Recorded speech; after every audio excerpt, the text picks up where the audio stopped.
First thing about this poem that's important to notice is the title. Sometimes the title of a poem will give you a clue about its deeper meaning or message. The fact that we've got trees mentioned in this title, the poplars, should give us a clue. So trees in religion and mythology are often symbolically important. The cross that Jesus died on is sometimes called the tree in hymns and poetry. The gallows are also sometimes called the tree. And then in the Bible, you have the tree of knowledge in the Garden of Eden. And in Norse mythology as well, Yggdrasil, or the tree of the universe. So it's not uncommon to see trees used as symbols of deeper meanings. So the title of the poem tells us that it's literally about a field full of poplars that have been felled, but it might also give us some clues about how it's more than just about a tree being cut down. Think about what the trees might represent. What do they symbolize? Symbolism is when an object represents an idea. And a good way for you to win some extra marks when writing about a poem is to think about what those ideas might be. So what ideas are the trees here to embody or represent? Remember, it's a good idea to split poems into roughly 3 equal sections, one for the beginning, one for the middle, one for the end. And if you can, try to find some turning points within the poem that show you where there's a slight change in direction. So here, my first section, I've gone for the opening lines when he describes looking at the field of all the trees that he used to enjoy sitting beneath. Now they've been cut. It's been 12 years since he first saw them, but now they're all cut down and his favourite field is lost. So that's the beginning section of the poem. Moving on to the second section, I've chosen the phrase, "And now in the grass, behold, they are laid." So he's just contrasting his memory of how it used to be with the fact that now they're laid on the grass. So the tree used to give him shade, i.e. he would sit underneath it, but now the tree is his seat. He sits on it. So I thought that this moment showed quite a clear contrast. That's why I've said that my middle section of the poem begins here. For my third section, I've said that I think when he starts to think about the fact that, like the trees, he will also one day be felled and die and lie as lowly as they do, represents the third section. So we've got remembering what the scene used to be like, thinking about how it is now, and then developing his thoughts about trees being cut down to go beyond just trees, to explore how people also are felled and cut down and die. So we can see that the beginning, middle, and end of the poem then help us to figure out what the initial theme is, how it's developed, and then the speaker's concluding thoughts on it. Each of these sections could be a main paragraph in your essay about the poem. The Learner's Guide for the Exam Board recommends that you analyse poems chronologically. So don't try to make it more complicated than it needs to be. Let's think about what the most important details are for each section. He remembers how, when the trees were still standing, they formed a cool colonnade. This is an architectural metaphor. It means a row of columns, and they normally support what's called an entablature. So the columns are holding up another part of, often it's going to be a temple. You'll have the frieze, for example, on top of the columns. So the architectural metaphor could be explored by you in a few different ways. First, you've got the fact that it's cool, so it might be offering a kind of respite or relief from the hot sun. So it's a place that was comforting to him. You've also got, from the fact that the columns hold things up, the idea of support, and then perhaps beauty as well. One of the aims of architecture is to be beautiful as well as just useful. So it's important to say more than one thing about quotations to show you can analyse in depth. So for the cool colonnade, you've got the ideas of respite or relief, also support and beauty as well. So these establish a mood or atmosphere of nostalgia and loss as well. He's reflecting on the fact that he no longer has these things. Farewell to the shade and the whispering sound of the cool colonnade. I think the next quotation it would be worth commenting on is how the winds no longer sing. An interesting image to use to describe the action of the wind in the leaves. Song might suggest a kind of beauty as well. There's something artistic to it in a way that reminds us of the colonnade.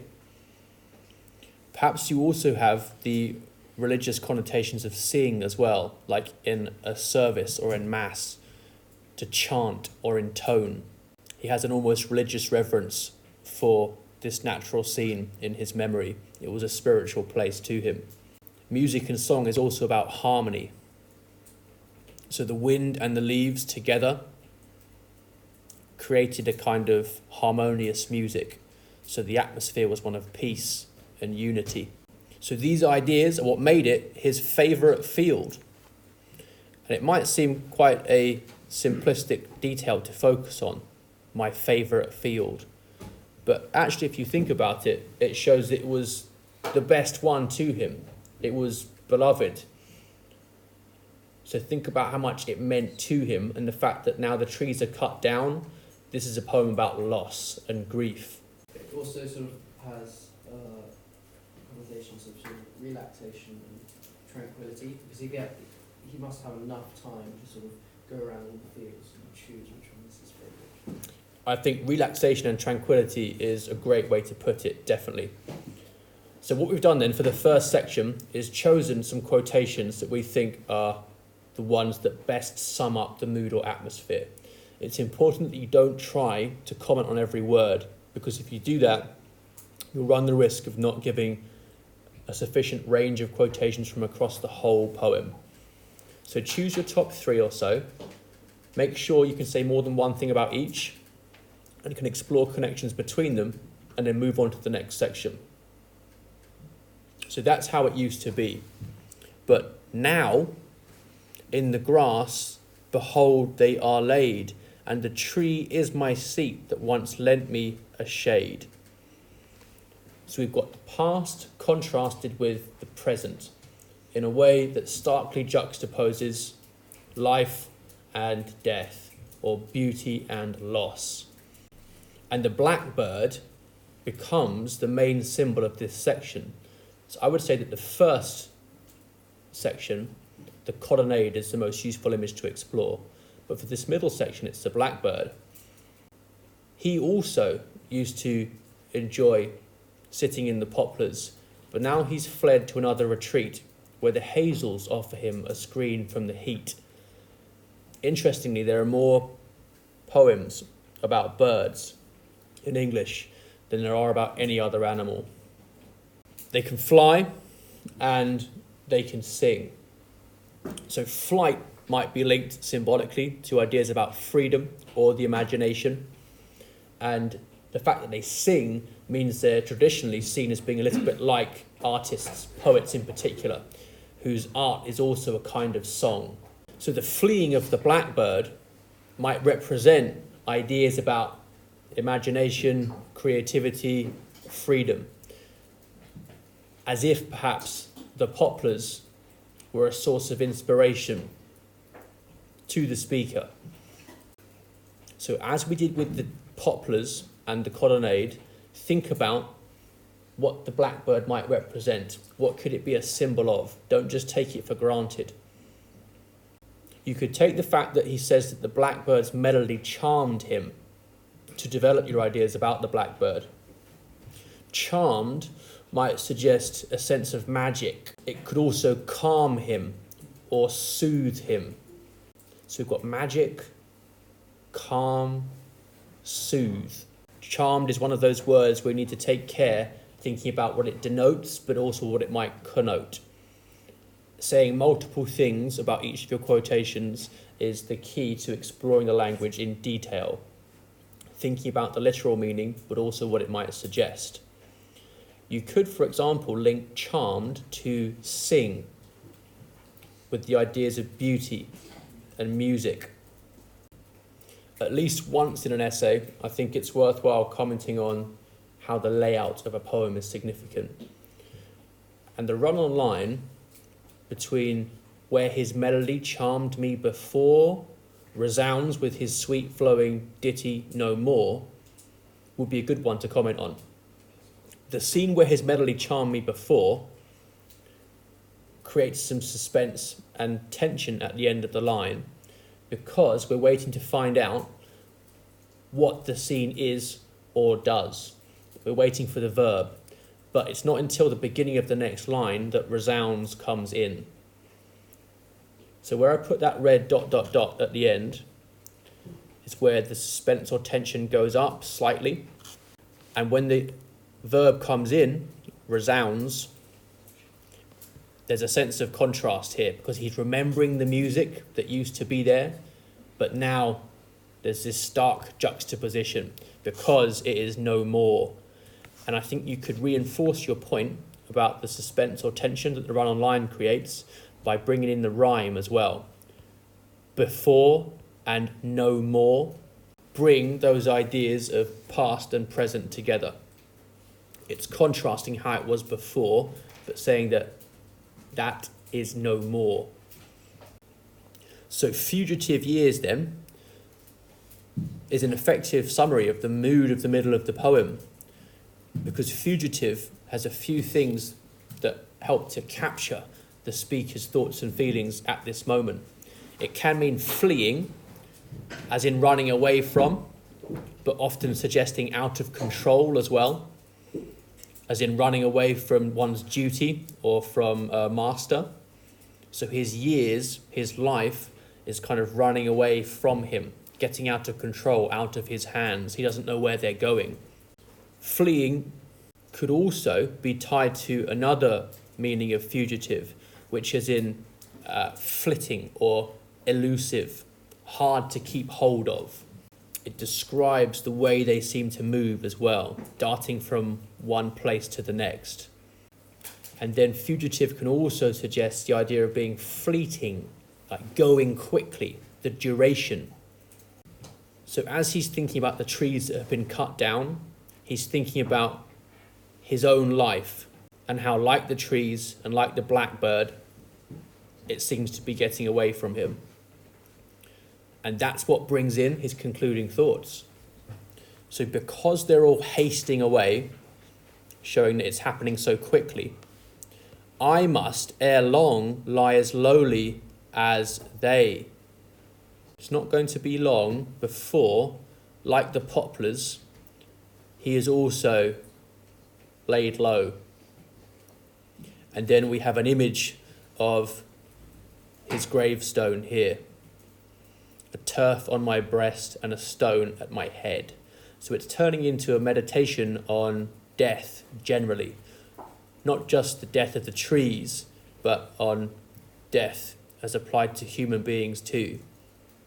So that's what really strikes him about the poplars being felled. 'Tis a sight to engage me, if anything can. He's seeming quite depressed here. It's as if he's hard to engage. There's a kind of despondency to his mood. 'Tis a sight to engage me, if anything can, to muse on the perishing pleasures of man. So we're moving here from the particular to the general, from the individual to the universal. He's thinking about human life generally, not just his own. Muse means to think deeply upon.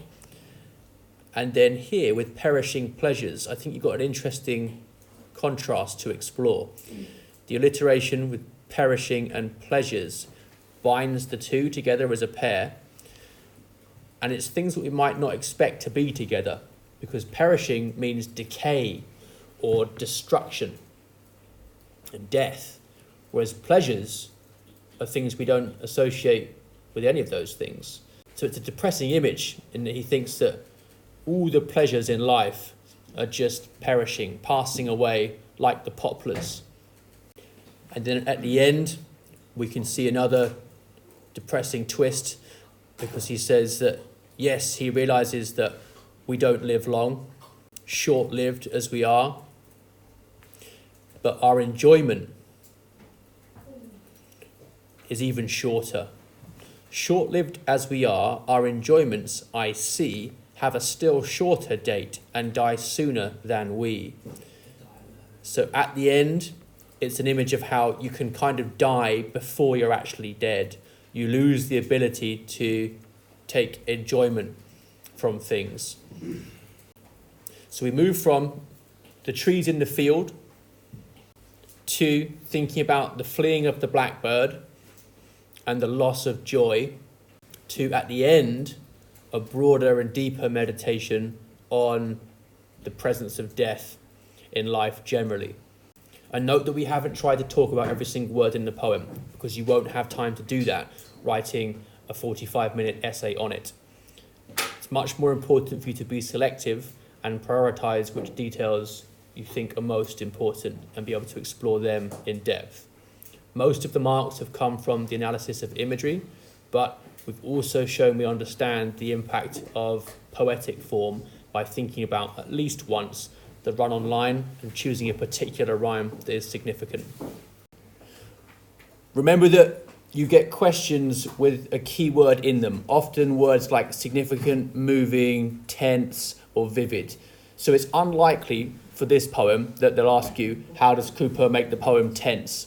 Instead, it's much more likely to be about being moving or creating a sense of loss. So let's work with this hypothetical question, how does Cooper make the poem so moving?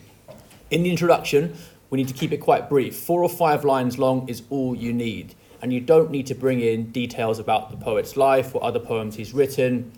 That could be interesting for you to explore in your spare time, but keep it simple. Focus on what you think the main meaning or message of the poem is. So here, we've made ourselves stand out from the average candidate by immediately talking about what the trees might symbolize.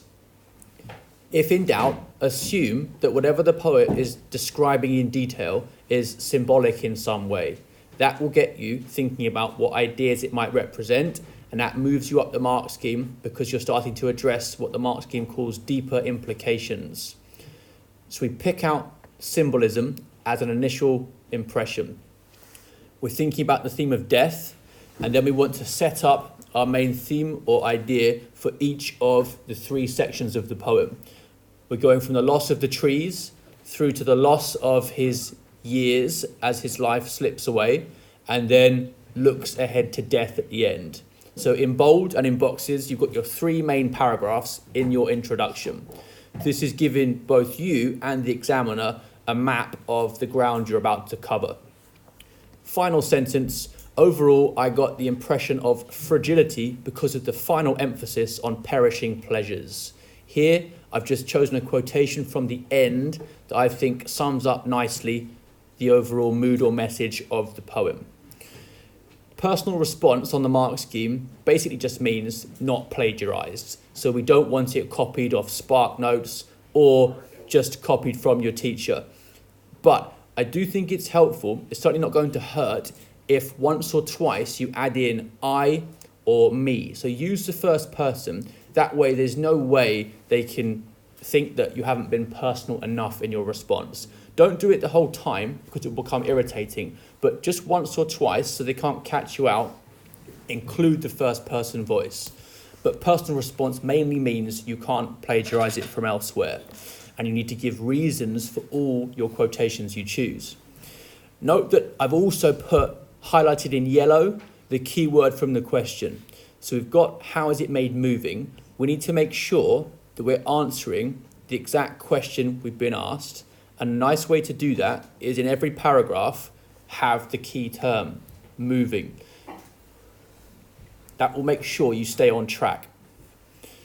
Look how we've also got in each topic sentence what the theme or idea is that the paragraph's going to be about, and these refer back to what we set up in the introduction. Loss of the trees, coming back to here, losing his own years, coming back to here, and then losing his own years helps to join the third and second paragraphs, but ultimately we finish with our third idea, death, coming back to our introduction again. The conclusion picks out one detail that we're going to say best sums up the mood or atmosphere. A good answer is going to conclude with a very precise, detailed, individual evaluation of how the text achieves its impact on you. And I would recommend finishing with a final sentence showing that you're not someone who just thinks this poem is about trees. You want to show what the deeper meaning or message is in both your introduction and your conclusion. In terms of structuring your main paragraphs, have 2 or 3 quotations that you've prioritized as being especially important. You only have about 45 minutes to write this answer, so don't make life hard for yourself by trying to analyze 20 quotations. It's better to have a short list of ones that you think are the most important and be able to talk about them in lots of depth than it is for you to skim over the surface of lots of quotations. You can't talk about every word in the time you've got available, so don't even try to. Simple rule to remember is split the poem into 3 sections, beginning, middle, end. Choose 3 quotations for each section and really think about which ones are the most important. And then to show off your reading skills, for each quotation, try and make 3 points. What is its basic meaning? What is the deeper or implied meaning in context? And what is another way you could interpret it? Or perhaps link it to another quotation. So for each of your 3 quotations, give a basic meaning, then a deeper meaning, and then an alternative or additional deeper reading, maybe linking it to another detail. That means that with 3 quotations, having 3 points each paragraph has got 9 ideas from you about the poem. And if you add that up for your 3 paragraphs, you've got 9, 18, 27 points. Gives you a good chance of getting plenty of marks. The mark scheme is out of 25, so I think it's a pretty good rule of thumb that you want to have plenty of points to make.